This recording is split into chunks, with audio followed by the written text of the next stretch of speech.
Hari Om. So I think live streaming has begun. We'll just begin with the invocation. Yes, please. Hari Om. Saraswati Namastubhyam Varade Kamarupini Vidyarambham Karishyami Siddhir Bhavatu Me Sada Vasudevam Sutam Devam Kamsachanuramardanam Devaki Paramanandam Krishnam Vande Jagadgurum Krishnam Vande Jagadgurum. Hari Om. As usual, I will request, like you have in the aeroplane, a request made by the air hostess. Yatrigan, Krupaya Dhyan Dijiye, something like that. If you can turn on your video feeds, please turn on your video feeds. If you don't turn on the video feeds, I have no option, of course. I'm just requesting if you can do it. It would be nice. It will be easier to interact. Those who can turn on, please turn on. Yes, please. So now we are going to start. Can someone recollect what is it that we saw last? Anything from the... Yes, Deepali ji. Yes, please. Please unmute ji.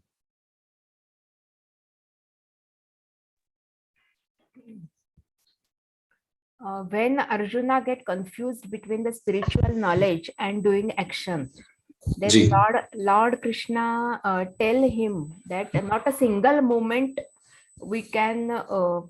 single moment cannot pass without doing any action.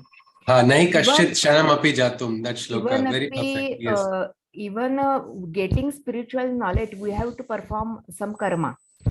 Absolutely. And many spiritual words that are more significant, that Mukta Sangha, Yajna, Prakriti Gun, then sacrifice lead to creation, and two types of mindsets, etc. He explains with that yogic karma, that desireless, selfless karma, which will go for divine path, etc. Okay, which will lead to liberation. Absolutely. Thank you, Deepali ji. A wonderful summary. Can someone add something more, or would like to add some more dimensions to what Deepali ji has shared? Yes, please. Yes, Badrinarayan ji. Yes, sir. Please unmute, sir. We saw three important things which I picked up yesterday. One was let go of the desires. Let go of the ownership. I have done this, I am something, I am doing this, something like that. And let go of expectations, because expectation is going to trap us into karma bandhana. Absolutely. Yes. See. And detachment means freedom from karma bandhana. Okay. So yes, see, that was something. Absolutely. Yes. Badrinath ji, thank you so much. Yes, I think sir and madam have given us the best summary we can of this Adhyaa. It started with Arjuna's question. Arjuna's question was, Krishna, why are you giving me this ghor karma? Kim karmani ghore mam niyojasi keshava. Why are you asking me to do ghor karma of yuddha, where there's going to be murder of people? When you're talking about adhyatma, you're talking about the spirit, which is eternal, which is not dying. You're saying, I am there before, now, afterwards, and then why this ghor karma? There isn't spirituality different, material action different. Krishna says, he starts explaining. It's like he's erasing, he's having some magic eraser, which is removing that boundary between spiritual life and material life. A lot of people think these are two different compartments that cannot coexist. But Krishna says, no, there is nobody in this world who is not doing a karma. Any moment, everyone is always engaged in karma. You cannot say you're not engaged in karma. And this is because of the imposition upon all living beings by Prakriti. Prakriti and Guna. This is all living beings, means even humans, animals, everybody. This karma bandhana is an interesting imposition, meaning we cannot escape from karma bandhana. As long as we are human beings, we are doing karma. We will create sanskaras, we will get trapped in karma bandhanas as we do karma. But there is one liberation, Krishna says, that is when you are doing it in a state of sacrifice without holding on to ownership. You are going to perform the karma and yet not get trapped in the karma bandhana. It's what we can say in a very simpler manner. Krishna is talking about what is this way of karma yoga. Don't have expectations. Don't take ownership of the actions that you are performing. I think we saw the verse of the Isha Upanishad also, the opening verse of the Isha Upanishad. Isha Vasyam Idam Sarvam Yat Kinchat Jagatyam Jagat Tena Taktena Bhunjita Ma Gruda Kasyas with Dhanam. Means don't go stealing after somebody else's wealth. It's like that. Don't try to take something which is not yours. And then here Isha Upanishad says everything belongs to the divine. What is yours? Can I take pride that I am very intelligent? How did I get this intelligence? Where did it come from?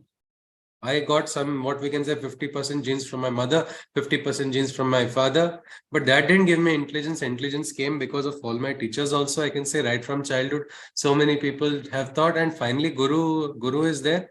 Guru's direction. I cannot start claiming I have this, I have that.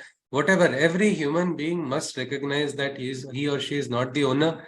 If you are not the owner, then you are not going to get trapped also in the karma bandhana.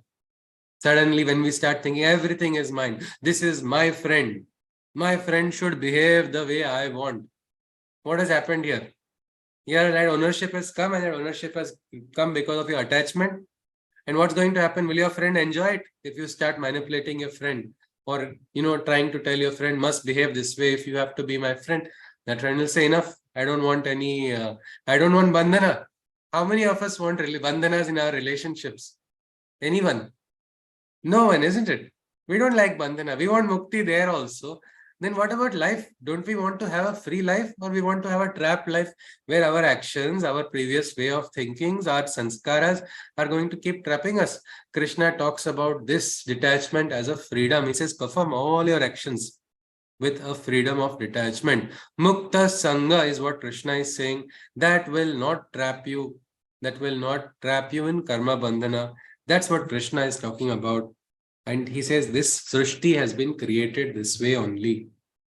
Without sacrifice, nothing can happen. Nobody can progress. Can anybody here say, I grew in my life without sacrificing anything?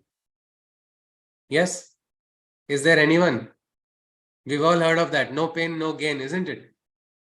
Somewhere, even if a student wants to become a best badminton player or a cricket player or whatever player, he has to do a sacrifice. He will have to do regular exercise. He has to get up, sacrifice the tendency of laziness, sacrifice all the other attractions which will take him away from his training. So sacrifice is there for every place where we go. There is, yes, Ashaji wants to add something. Yes, Ashaji. I will unmute you. Yes, please. The point Yes. which you made before this, that nobody wants any bandhana, like no this thing. But in real life, this is not a practical thing. It becomes very difficult because Why somewhere or is other, the one is becoming difficult is one thing, and one is not practical. These are two different things. Is yeah, it it's not difficult or is practical it in not real life. practical at all? Is it Is impossible? Is it impossible, Ashaji? like if you are staying alone, you are not married or anything like that. Even if you are not married, there will be some connection to your parents somewhere. It is very difficult to be totally, not having any bandhana. That's what I'm saying.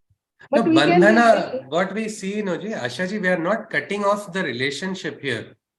We are maintaining the relationship, but not getting into what happens when there is excess attachment to the parents for the child, and the child does not venture out.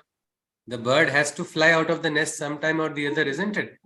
If the bandhana is pulling the person back into the nest and not allowing the bird to fly, then would you say it is a good thing or it is a bad thing? it is anything in excess is bad. That is there. Even Yes. food or anything. And in our relationship, if we'll analyze it, because later on in the Gita, it will come. It will go in a little deeper how interactions, relations with spouse also, relation with family members, all of that will be told. Right now, Krishna is talking about these are bandhanas. He is just telling. Whether Arjuna agrees it or not is a different question. Like we have different perspectives. Yes. Like we have different perspectives. Arjuna also will have, and right now Arjuna has one objective. He wants to run out of the battlefield. But Krishna is giving him pravachan and he is not giving him sanction. He wants somehow a word from Krishna to escape from the battlefield, because somewhere He feels that's the only way. And Krishna is saying this. He says, there is no possibility of growth without sacrifice. This Srishti was created in the same manner, even by Brahma. He said this was the hidden rule. Do your yajna, do your sacrifice, that will evolve you. And if you look at the yajna system also, which is there in our Sanatan Dharma, the person who does the yajna, of course, he does physical sacrifice in maintaining the shaucha, the cleanliness, getting the different ahutis, preparing all the different. That's a sacrifice, yes. But even that yajna is done, the symbolic aspect is also there when you are sacrificed. You are actually saying Agneya Swaha, Agneya Idanna Mama. Prajapate Swaha, Prajapate Idanna Mama. You are offering to whom? Prajapati. Who is Prajapati? Creator of the universe. What will you give a Prajapati? One coconut, he will get happy because he's got all the coconuts in the world, isn't it? He has created the Srishti. But what is this sacrifice? This is a symbolic act where you are trying to become conscious. Yes, yes, I am here. I have this relation. I have this offering. Like I think Ashaji said, yes, we should not forget our relations. But what happens when children leave? My friend's mother is all alone in Chennai. Both her children have now left. One has got married. She's a settled doctor in USA. The son just recently went to Canada. Her husband passed away in an accident. Now, if she has attachment and bandhan only for relations and is not able to look beyond it, every moment she will feel helpless and alone in the house. But instead she says, my children are calling me. I am telling them I don't want to go now because what will I do going there? I don't want to leave India. You come here if you want to come. I am busy with my Krishna. I am doing my works. I have my people. I have all my other works to go on. Meaning our bandhana should not become a problem, because earlier when she was inviting her daughter all the time, her daughter would not come. She would go to her husband's family, but come later to her place, and she would get insulted or hurt or affected by all of that because expectation. Now she says, you come, you want to come, you come, you don't come also. It doesn't mean she is not caring, only she is not attaching her love to a string where if you come to India, you have to come first to me, then only I will accept. So something like that, these bandhanas, we don't know. We don't know how they are affecting our relationships. Krishna says these are karma bandhanas which trap us only when you let go. But Krishna is not talking about letting go of people, letting go of our bonds. He's only asking us to not get into a bondage. That is the important difference here. So let us continue. Krishna says this, and he says, even in the sacrifice, what should you do? If you see the Shloka number 12, it talks about what happens. You do the sacrifice to Devas, Deva become prasanna. What does the prasanna Devata do when the Devata is prasanna? He will offer blessings. So what is going to happen? Your spirit and spirit force, whatever force of the Jivatman is there inside of you, you are channeling to the Deva. Deva is receiving that fervor, religious fervor from you, the spiritual fervor, and is again blessing you something. You are getting something in return. Both parasparam, both are growing, is what Krishna is saying. That way, both can grow, both can. That is a system I have created, he says. And even those what they receive from the divine, they must not take it for themselves. Means don't take pride. I have got this. Means don't get so proud about what you have received, because what you have received today, you might lose some other day also. Instead, recognize it has come from somewhere else. But I will be grateful for what I have. I will not deny anybody else the share of what I have received, because it is a share which has come from somewhere else. When there was a beautiful, one person was doing donation, his eyes were down. Another person says, why are you ashamed? Why are you ashamed? You are doing donation to somebody. Your eyes should be full of pride and your chest should be up. You're doing a good deed. Somebody is getting benefited. But this person said, no, see, this money has come from somewhere else. I am just the medium. Dene wala koi aur hai. This was a beautiful doha. We'll see that later on in the Gita when we see about dana also. There's a way of dana. But he says this has come from somewhere else. Log baram hampar kare tako niche nen. They are thinking I am great and calling me great. That's why I'm feeling ashamed and looking down, because I don't see myself doing it. Whether he may have earned it, he may have understood, but he says I have something called privilege, isn't it? Everybody is not born on the same level. Sometimes people are born with a more favorable situation than somebody else. Can someone take pride in that? Because we have not earned what situation we are born in. But what we have, we can definitely utilize it for the betterment. And that's what Krishna is talking about here. He says, let us continue. We go into the 13th shloka. Krishna says, and the same thing, when you keep doing things only for selfish reasons, what happens then? Karma bandhanas come to you, you get trapped in that karma bandhana. Even children eating chocolate, well, sitting in a corner, eating alone may be fun once, twice. But if you get a friend to share and you eat a chocolate with a friend, there's a greater joy in sharing. This is said like it is sharing is caring, something like that. Krishna is talking about that, because when you eat with greed, or when you consume things or selfishly accumulate things or hoard things, you are also hoarding sin, is what Krishna is saying. Let us go on to the 14th shloka. We continue from here. Annad bhavanti bhutani parjanyad anna sambhavaha yajnad bhavati parjanyo yajnaha karma samudbhavaha. From the food, the living being's existence is found. And food is formed when rain falls on the ground.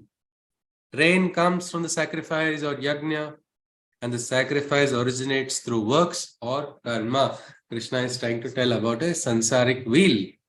I think one environmental scientist was there in a previous batch. He was the former director of Science and Technology Department in Pondicherry. He said this is a ecological niche which is described by Krishna. This is what is happening in the universe. This is what we teach as ecological niche. Look at it. I said, what is it? Can you explain?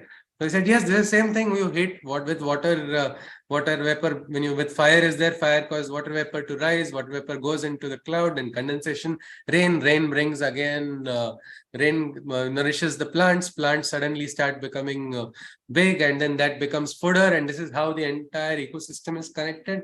Well, Krishna is talking about something very similar.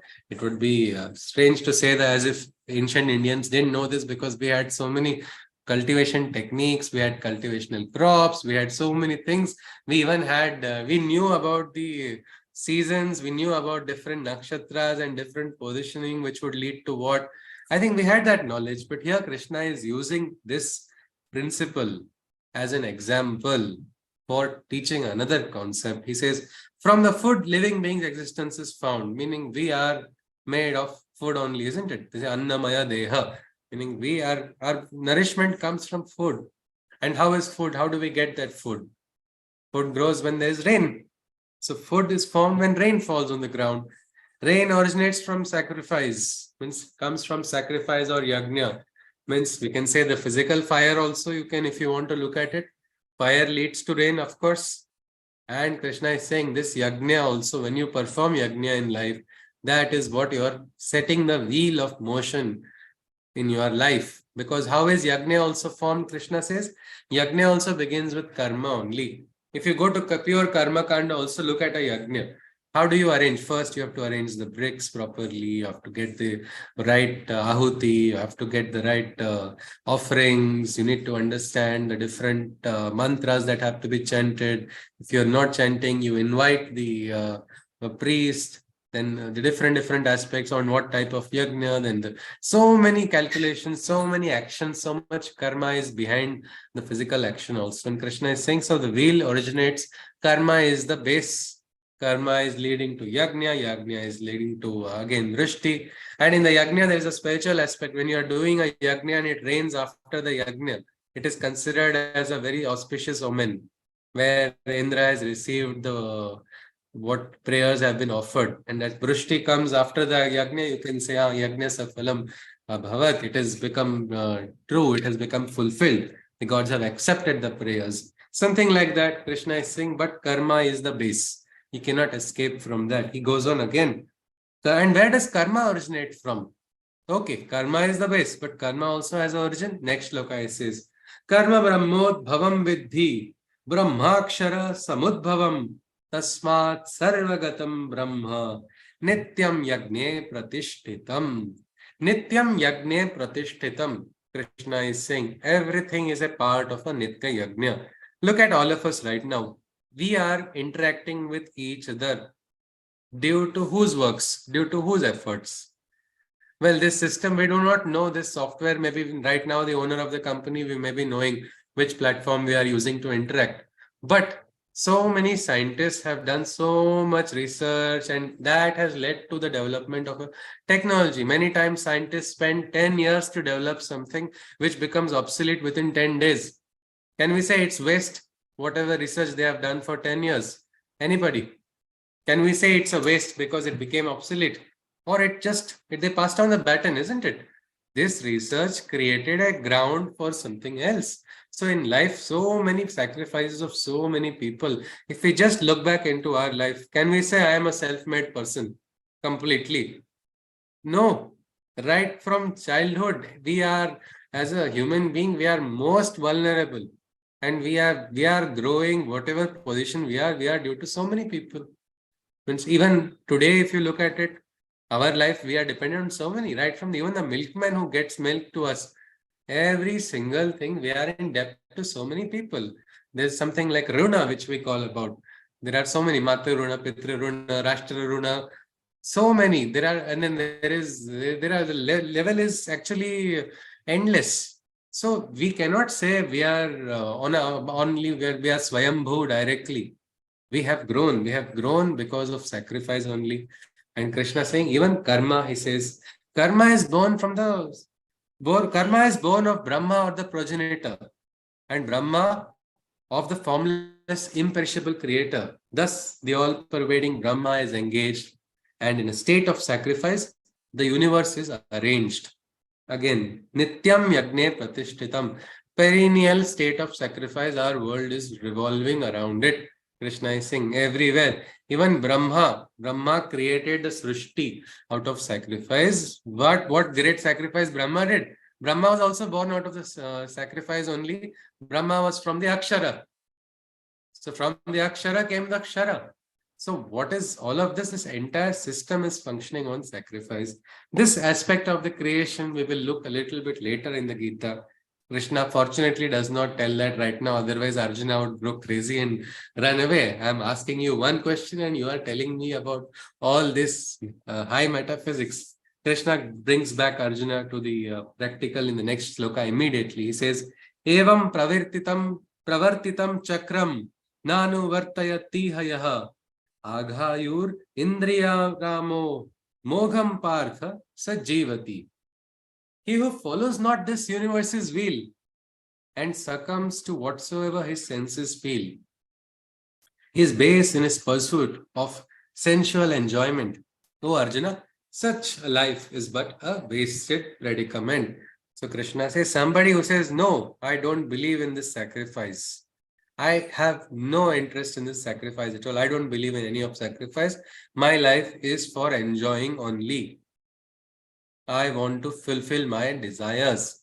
Now, what desires can be fulfilled completely? Food desires, I may have to want to eat 100 different types of sweets. Now, overeating will lead to some imbalance inside, and then my life will become naraka if I get diabetes because I'm so attached with sweets that now what is it? And even the taste of sweet, after a while, it loses its relish because it's just a sensory impulse. After a while, it stops giving that taste also. So what senses can be fulfilled? Someone says, no, I want to drink alcohol. Nobody should stop me. This is my life. I will decide. A very famous journalist, he did this actually. What happened to him afterwards was very disappointing. He kept on drinking, lost all the money that he had. His health deteriorated. He stopped working because he got kicked out of work. He was appearing drunk to work. That didn't stop there also. He said, so what? I have some money with me. I'll continue drinking. That money got over. He borrowed. He even started asking money from his maid. Then the maid also left. And then he was on the street, lying on the street like a beggar. Something happened. God's grace, things turned. And then he goes on advocating, don't do the same mistake that I did. So this is a big circle. A life gets wasted when we chase desires because desires don't get fulfilled. Instead, where you are, you can start experiencing the bliss of what is with you. This is Santosha Eva Purushasya Param Nidhanam. There's a nice Sanskrit subhashit which says, Sarpaha Pibanti Pavanam Nacha Durbalaste, Trashkair Trunair Vanagajaha Balino Bhavanti, Kandaihi phalaihi munivaraha japayanti kalam santosheva purushasya param nidhanam. Meaning contentment is the greatest wealth. What does a snake eat? The snake just consumes hot air, and that's a subhashit, of course. Means the quantity of the food, sometimes the snake doesn't get food for a very long time also. We have seen that in the this TV, the Discovery Channel or other channels. I'm not advocating any channel here, just for example. But you have seen that they don't take anything. Or look at the elephant. What does the elephant take? If we say meat is only required for big, strong bodies, look at the elephant. The elephant is eating nothing. And look at the yogis. Yogis spend their entire time in dhyana in the villages and in the forests. What do they eat? Kanda and phala, roots and fruits. That's all. And yet they are strong. Look at all yogis were not weak. They were physically also equally strong with very little food. So what is the secret? The secret is satisfaction or contentment. That is the greatest secret. But if somebody says, no, I will run after desires, then that's a big circle, which is not really, it's a big karma bandhana. Krishna says such a life which is spent after desires only is a wasted predicament. It's the great potential of life is being wasted over something unnecessary. Yes, Dineshji wants to add something. Welcome, Dineshji. We'll go on to the next shloka after you. Yes, please. Actually, the statement that universe is born out of sacrifice, Okay. I could not understand properly actually. Yes, that's why I said we will just look at it a little bit later on. Krishna has just touched on the concept. Later, there's an Adhyaa which talks about it in depth, Dineshji. Means what is it? It's like how did the origin take place? It is actually a beautiful Brahma Prashna only. Kena Upanishad also. Who is it that brought about the fall? How did everything originate? Kena means what? What the question? It just begins with these questions only. Gita is having a part where Krishna talks about what we can probably look at that time. What could be the sacrifice? God has made what sacrifice? Has the strong one consciously made a sacrifice to become weak into a world which is mortal, the immortal entering into it? That is actually the sacrifice, but we'll not look at it right now. We'll see it later on. Yes, Hari Om. Krishna goes on, he says, Yastva atmaratir eva syadatma truptascha manavaha atmanyeva cha santushtaha tasya karyam na vidyate. But he who revels in the delight of the self and lives joyously contented within the self, such an illumined and awakened person very joyfully exists, as his need for work to be done no longer persists. Sometimes people have anxiety and panic attacks. I need to do this, I need to do this, I need to do that. Or if nothing is there, they start cleaning only because that's the only thing they want to keep doing. Otherwise, they feel very upset. Well, Krishna is saying the one who is there, who's conscious, whose inner being has awakened, he is going to revel in that delight of the self joyously. Atma Trupta means happy with himself. Such an illumined and awakened person very joyfully exists. Why? Because his need for work to be done no longer persists. There's no pressing need. He says, no, it is what divine is working. I am just the instrument. I am not initiating anything. People very much take this as an excuse for not starting anything. That is laziness. That is not divine work. Very many times, no, I don't want to initiate. The divine is going to initiate things. Yes, we have to do our work as instrument, not think that I only started it. When you do the I, then you start becoming tired because all your energies only you are putting in. Instead, let the divine be done.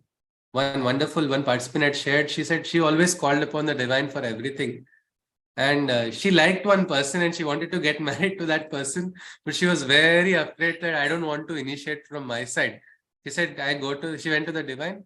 I will not pray to you that you give this person. I just want you to ensure if that person is right for me, let him come into my life. But she said for making that prayer, it was so difficult because of my attachments. I had to let go. Later on, now she's got married. She's got wonderful children with the same person only. The divine did arrange and she says, I didn't do anything. Things fell in place afterwards.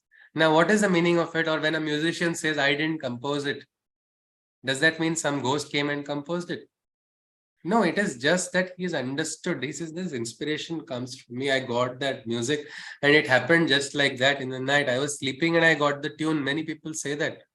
Or I was just lying down. The last moment I thought, and then I started working on it. Meaning, the ownership aspect is thrown away. When the ownership is thrown away, you're going to allow the divine to work. It is something like that. It's a beautiful aspect. Instrumentation, we will see that in the Gita, how a person can become instrument of a divine will. And divine will can function at every single place. It's not that in this place only or in that place it will not. We have to become conscious. That is a simple thing.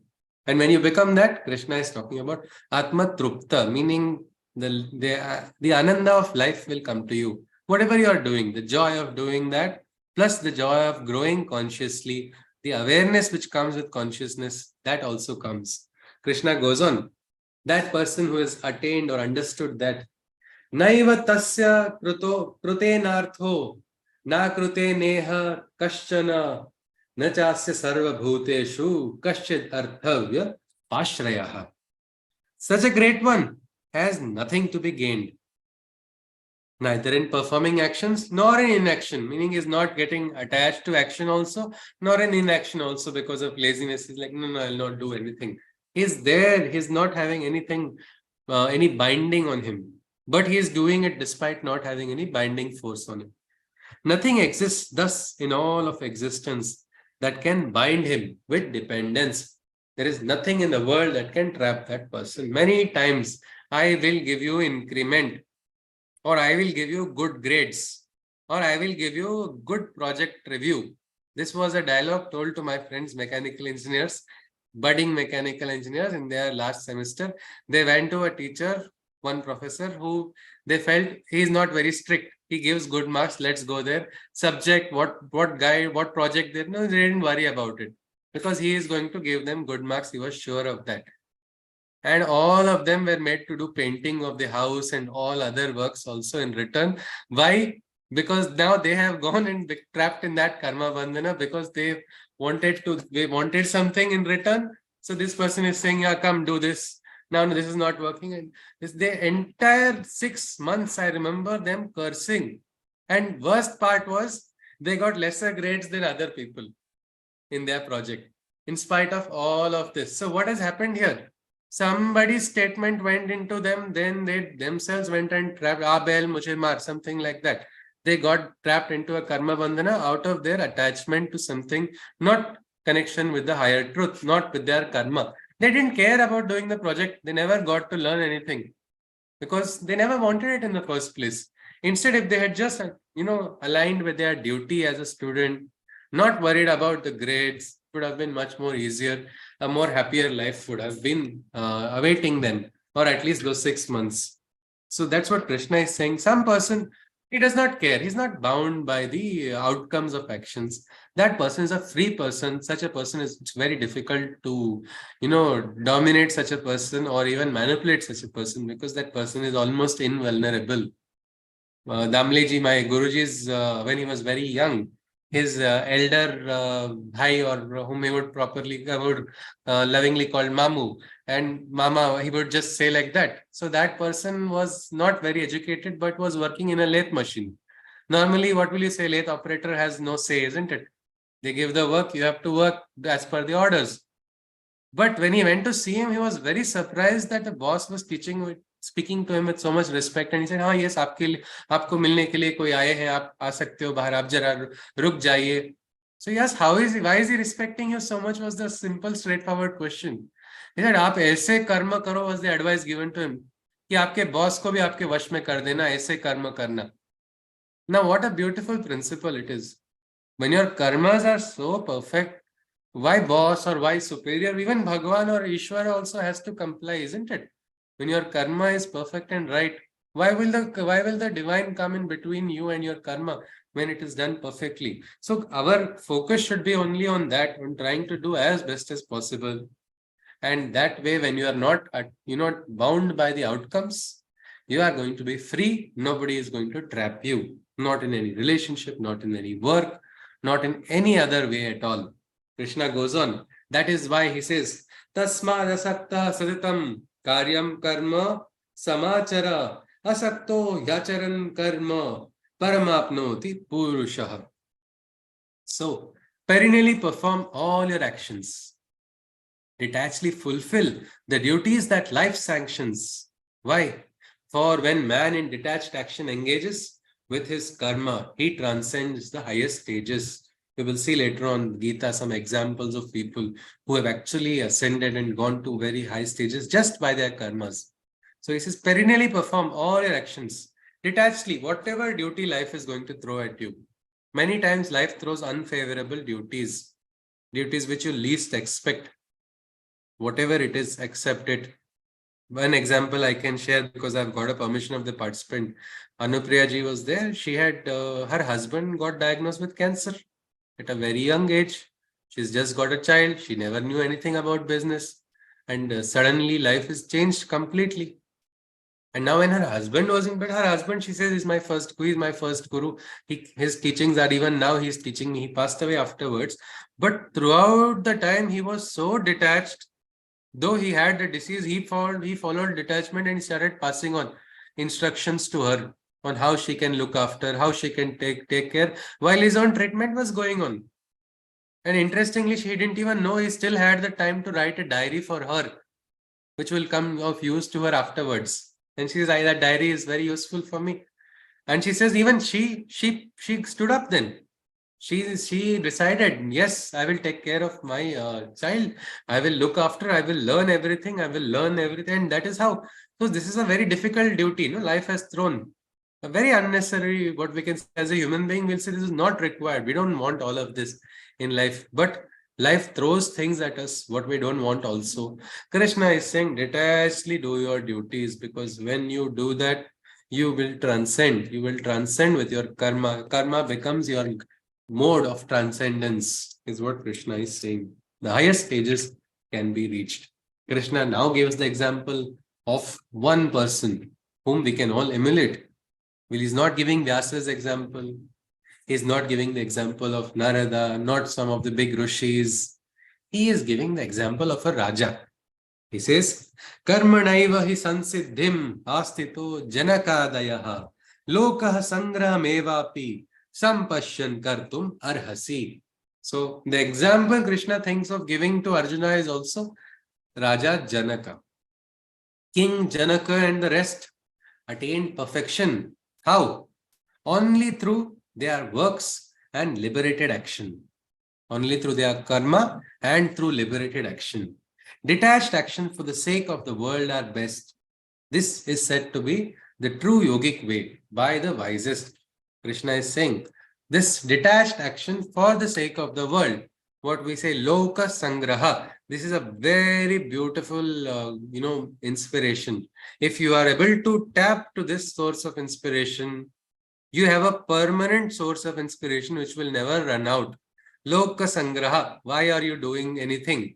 If you are doing it for Loka Sangraha, you will always be inspired, and there is no action which cannot become a Loka Sangraha. Example which I keep repeating often is also Dr. Abdul Kalam's mother. What was she doing in the village? She has not got the opportunity to have great knowledge of maybe doing multiple degrees. Of course, she may have different knowledge, definitely, but not this bookish knowledge or some degrees which she has received. Monetary situation is also difficult. Other duties of household, other things she has to look after.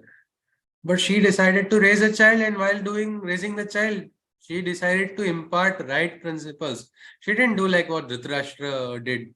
This is mine, that is yours, create, divide. See such a person who is belonging to your particular ideology, your particular community only is this person, other person is a bad person.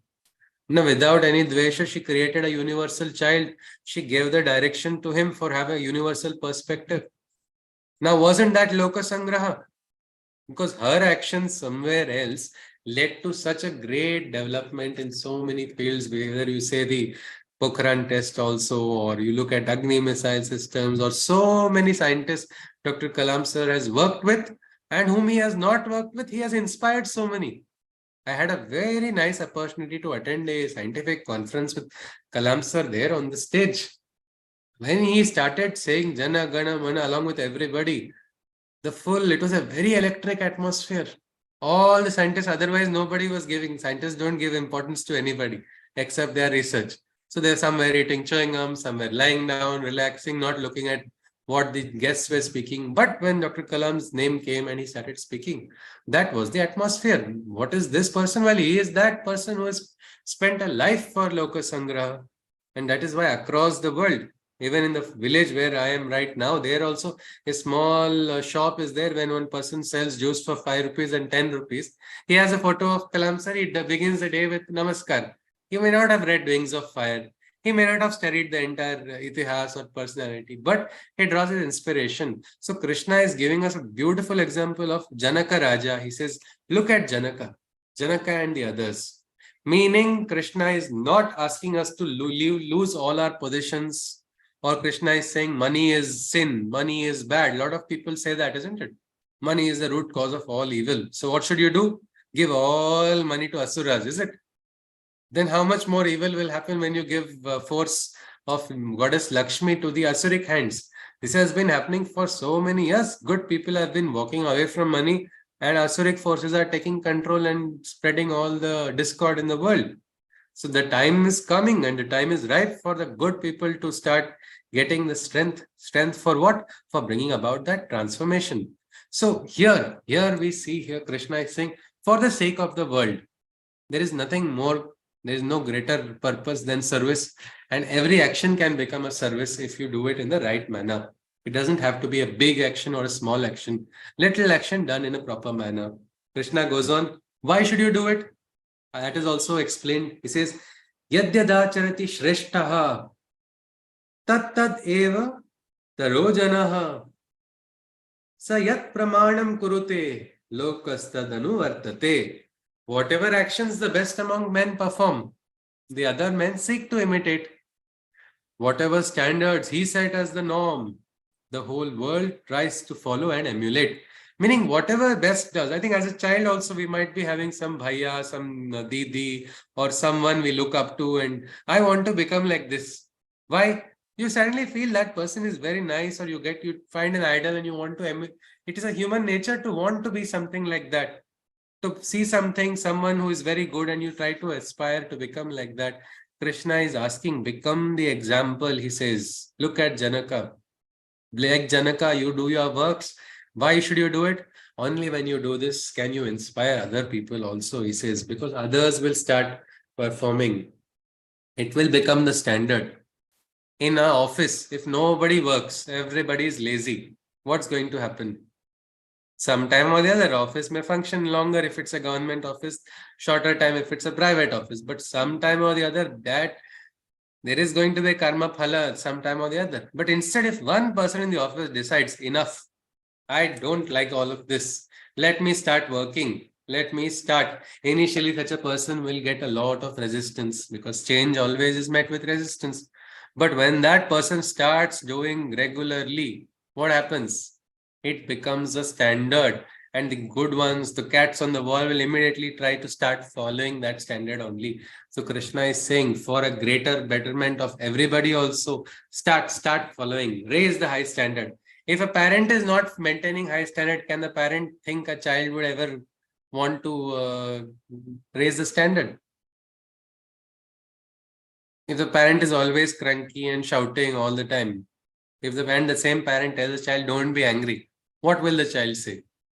Yeah, right. You expect me to believe this. Look at you. You are not following anything. How should I listen to that? Well, it's simple as that. Krishna says, become the example. He says, first, Janaka, as if that's not enough. He gives his own example. Name parthasti kartavyam trishulokeshu kinchana nana vaptam avaptavyam varta eva cha karmani. Krishna says, oh Arjuna, I have no duties to discharge towards the people of all three worlds at large. There is nothing I haven't gained or seek to gain, and yet I perform my duties, come sun or rain. Meaning he's saying, I'm not going to get anything from this yuddha, which I'm becoming a charioteer. I have given my Narayani Sena on the opposite side. I already have a great Yadav empire. I can look after all of it. Why? I don't need anything in this world. I have got my Sakshatkar. I have got realization already. There is nothing needed for me to do. Yet, it says, yet I do all my duties. sun or rain, whatever is the matter. Why everybody say, why did Krishna do this? Why did he is setting an example? He wants to set up a higher dharma. What Ram Rajya was maintained by Rama, what he thought, the spirit of how to implement it was not understood by people. Krishna had to take one more step next ahead. We will see the avatarhood also, how there is an evolution. Krishna was doing a word, Dharma Sansthapanartham. He was doing something important for the entire mankind. So he says, I have to do all of this. If you look at Sri Aurobindo also, Sri Aurobindo's Samadhi, it is written to that mortal envelope which has suffered, and the salutations to ye. What did Sri Aurobindo do? Why did he have to leave everything, come and start meditating, go into a room for some 17 years, not come out of it at all? When he was already, when young Subhash Chandra Bose also was getting inspired by him. Everywhere, he was already having such a great spiritual fervor in the freedom struggle. He was wise. He was having such a great he was a commanding figure. Lokmanya Tilak also would consult him. They were together only on all fronts. He could have easily entered into, he was already into the active politics and on the head of everything. Yet, he had some other duties and he said he had to do it because I have to do it. He's just let that go and continued. Krishna is telling something very similar. He says, I have, even whether it is a rainy season or whether it is summer, whatever it is, my duties I will uphold. Though I am going to get nothing out of it because it needs to be done, or in a simpler word, because it is for Loka Sangraha. That is one simple aspect. If you understand, you don't have to worry. What should I do in my life? I don't know what I want to do. These kind of questions come. Simple. I want to do Loka Sangraha. How do I do it? It will happen. It will manifest. Keep doing your karma, whatever you can, what comes in your way, one step at a time. But if you are not connected with Loka Sangraha, then it becomes the big problem. There you will not be able to understand. You will get more and more trapped in different ways. Krishna goes on. Yadi yaham na varteyam jatu karmanya tandritaha mama vartamanu vartante manushyaha patha sarvashaha. If I did not meticulously perform my every action and lead by example in every aspect, O Arjuna, all men would follow likewise and ape my path in every respect. Krishna is saying, what if I made mistakes? Well, everybody would say, see, Krishna made this mistake, so it's okay, I can also do it. He says, everyone, if I did not keep the highest standard, if I fell from this grace, everybody would say it's all right. That's the problem, isn't it, for the leaders? If a leader has done wrong and he tries to justify that wrong, what's going to happen? The entire group of followers will start believing that wrong is right because my leader did this. This leader is whatever, he may be the head of a biggest cult, but all the followers will not be able to think beyond that. So something like that, Krishna is saying, everyone would follow and just repeat, just because I did this. That's why I have to maintain the highest standard. He goes on. The 24th shloka. Utside yurime loka na kuryam karma chedaham sankarasya chakarta syam upahanyam imaha prajaha.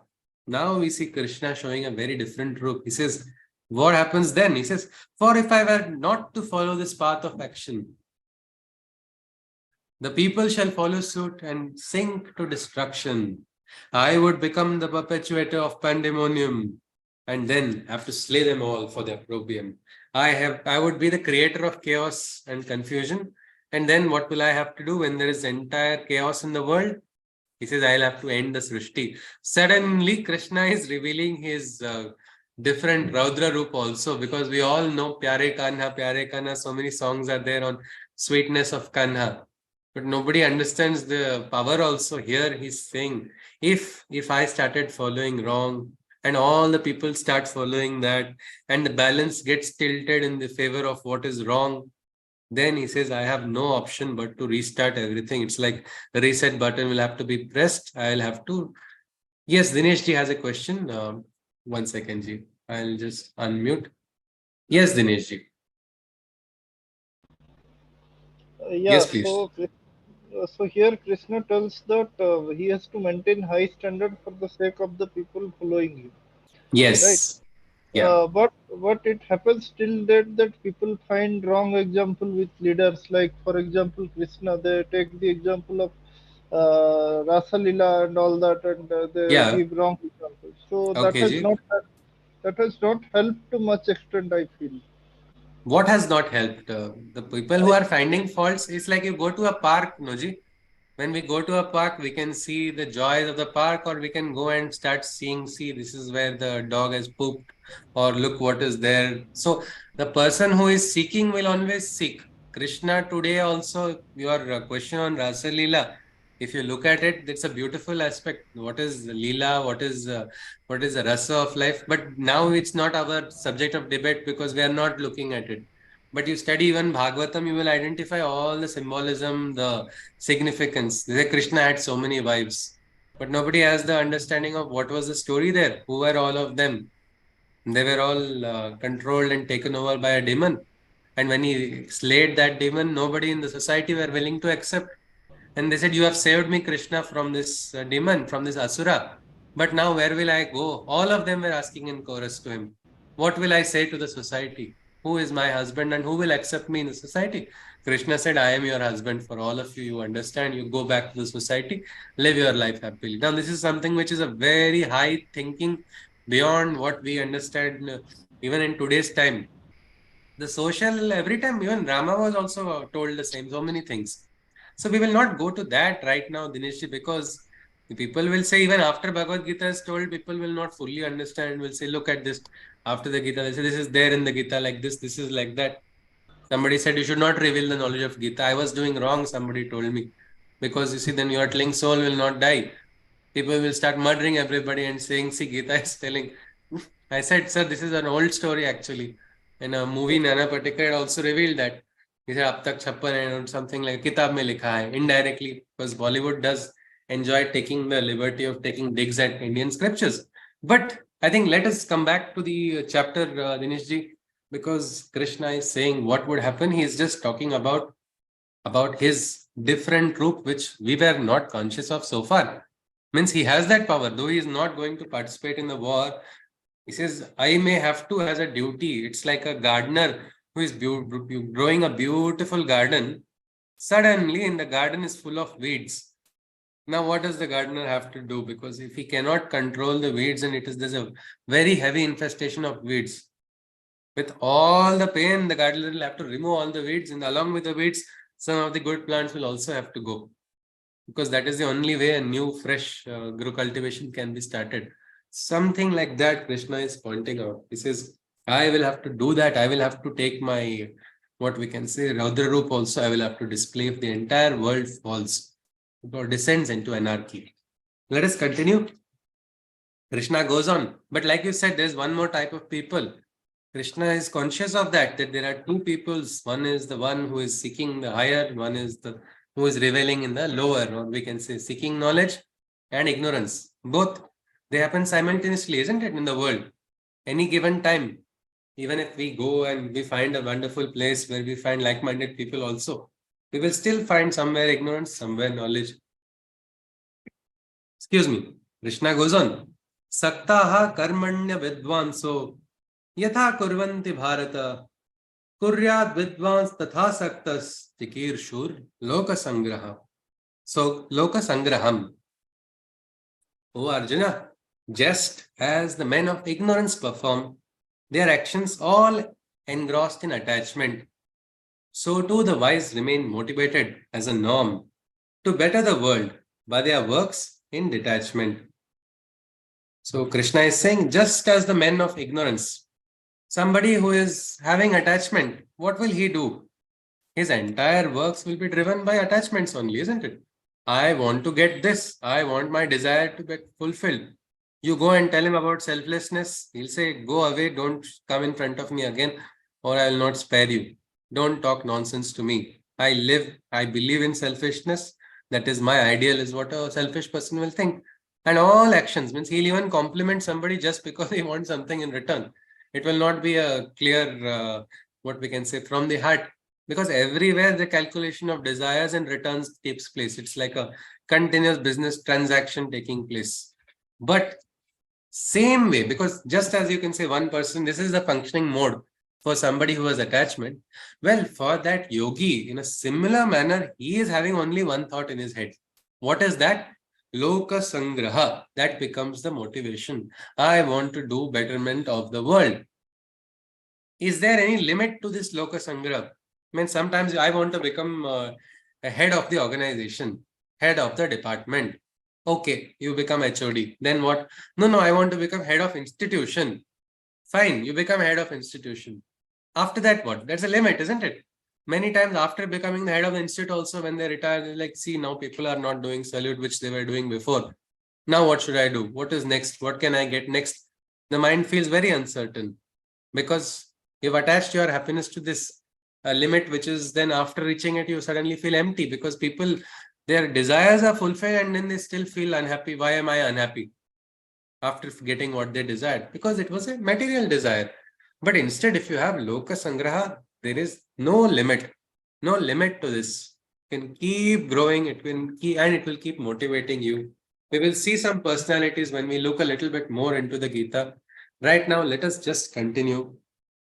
Krishna says, this is the motivation of a person. But my question is, Krishna has already now created a divide, isn't it? Two types of people. One selfish people, another is a selfless. Now, what will happen now? When there is a divide, then Mahabharata only takes place, isn't it? Everywhere. When there is a divide, there's a party, isn't it? Polity has taken place. One side and another side. Two opinions. Then there's going to be a clash. The biggest question is, how do we avoid the clash? And that is the next shloka which Krishna tells. This is one important and interesting shloka. Krishna says, this is something which probably we can also remember. It will help us avoid Mahabharatas also. We can quietly wade through many battles without having to participate in battles which are not necessary. Which you have to participate, that you have to go in with a full force. Like Arjuna, not like Arjuna of now, Arjuna at the end of the Gita, or like the real Kshatriya. We will have to go there. But what can be avoided? It is something like that. Well, Gama Pahalwan was there. Rustam-e-Jahan, Gama Pahalwan was his name. Nobody could beat him. He would not go fighting for anybody, any person on the street challenges him. There was a very simple thing about even this different Pahalwans. They say, पहले मुझसे लड़ना है तो उसके पहले इसको हराओ. Fight with my student, beat that student, then come to me. Something like that. We have to understand how many battles are we going to fight in life and how many of them are required. Well, some which you can avoid, that's the best strategy Krishna is giving here. He says, Na buddhi bhedam janayed jnanam karma sanginam joshayet sarva karmani vidvan yuktaha samacharan. The wise one, he says, without creating a divide in the ignorant minds, a middle path the intelligent mind finds. He gets the right work done from the attached, despite his remaining fully detached. Meaning, without creating a divide in the mind, finding the middle path. How can we look at it? Means getting the right work done from the detached, from the attached, getting the right work done from the attached by still remaining fully detached. You yourself don't have to enter into attachment and you don't have to start creating a divide and give Tattva Gyan to somebody else. Somebody is working according to the principle, you understand, let that person work according to the principle. Our job is not to bring a change of mind of every person we meet, isn't it? Can we change everybody's mind? Actually, we cannot change anybody's mind until that mind is receptive to what we say. So why go on trying to give unnecessary knowledge into somebody which is not receiving? Instead, focus on your karma and understand what is the point of attachment of that person. That person will function accordingly. Now, if to give a practical example I can think of is a group of students, friends of mine only. They were all thinking of starting one, collecting funds for a particular teacher who was requiring it due to some difficulty. But because it's called school friends who are now scattered, every time there was no consensus among anybody. Nobody, every time a consensus was being found, one person would break that consensus. No, we should do like this. Finally, after a lot of effort, because we thought the situation was urgent and we wanted to immediately address it. But that addressing of urgent situation also was not possible because of one person. Some people actually called and I think we should throw that person out of the group. But that would have been a scar for that person in life also, that his own friends have pushed him out of this. And how do we do? But we want to do some good, and this person is coming in between all the time, always talking about we should forget an auditor first. Let us establish why only this person. Let us make a list of all our teachers who need. I think you should go do this. So every time this was happening, we decided, let us do one simple thing. He wants to take credit, give him the credit, tell him you are the leader. You are the leader for this. So we actually called him and we said, we need your great direction. You are intelligent. Your direction will help all of us go on the right way. You have ideas not just for this, but also for future. Great foresight is also there. So you are the best person to lead us. Please lead us, is what we asked him. What happened was he all got excited. And for 3-4 months, he ensured that the funds were correctly deposited by everybody. We didn't have to worry even once. Earlier, it was so difficult to call and remind people to transfer, and everybody would delay. So this person, because he was given that his attachment was towards the position, our aim was Loka Sangraha. We wanted something better to come out. Here, we did not lose a friend also, and we got that work. And what happens when these karmas also, after a while, after 4 months, he said, I think I'm having enough of this. I have other works. I have given the system for all of you. Now you do what you want to do. I am withdrawing. That's exactly what we wanted. But for 4 months, we were actually very grateful. We didn't have to do anything. So this buddhi bhedam, don't create a divide, is what Krishna is very clearly saying. This is a very important principle, because many times we unnecessarily create divides and forget. I think best example would be if in childhood, everybody must have watched cartoons, and in cartoons, a donkey is running and somebody sits on the donkey with a long stick and a carrot dangling from the edge of the stick. So what does the donkey think? The donkey thinks that the carrot is coming close to it. The carrot is always same distance only. And the person sitting on the donkey can make the donkey travel as much distance as possible, because the desire for the carrot is driving the donkey ahead. Has anybody watched something like that in cartoons or some animations? Yes? Or I think I am only probably from a different generation. Yes. So whatever it is, what we understand is, let us understand that desires motivate people who are driven by desires. Same way, somebody who is motivated by Loka Sangraha will understand Loka Sangraha only. So a person who wants to do Loka Sangraha should not expect everybody to understand his ideal or conform to that wish. But while working with everybody, you will have to understand that your ideal is not going to get disturbed. As long as that is there, that is fine. Go ahead, let the work move ahead, so that the person will function according to, give some person credit. It's all right. Sometimes it is said, sometimes the people who are biggest troublemakers, you make them a leader and suddenly they become like Asura becomes Deva suddenly. A big transformation takes place. And because they have become in that position of responsibility, they have to maintain it, and everybody is going to ensure that that trouble nuisance value is also eliminated. So this is something Krishna is feeling. This is probably one thing we can understand, because Gita keeps teaching us a lot of spiritual concepts. We get excited with those concepts and want to tell it to our near and dear ones. But telling will not give them the answer, or will not give them the realization. That will come when you start behaving according to those principles. And one more thing is, we should not try to create a divide in anybody's mind. We don't have that right only.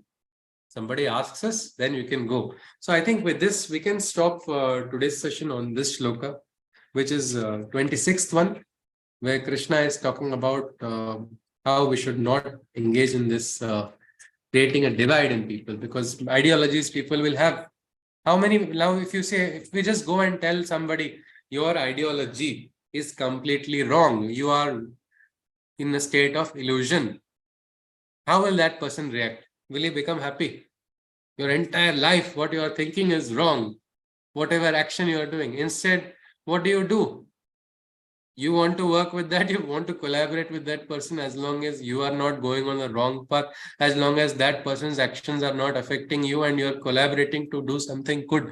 Our job is what? To get the good work done.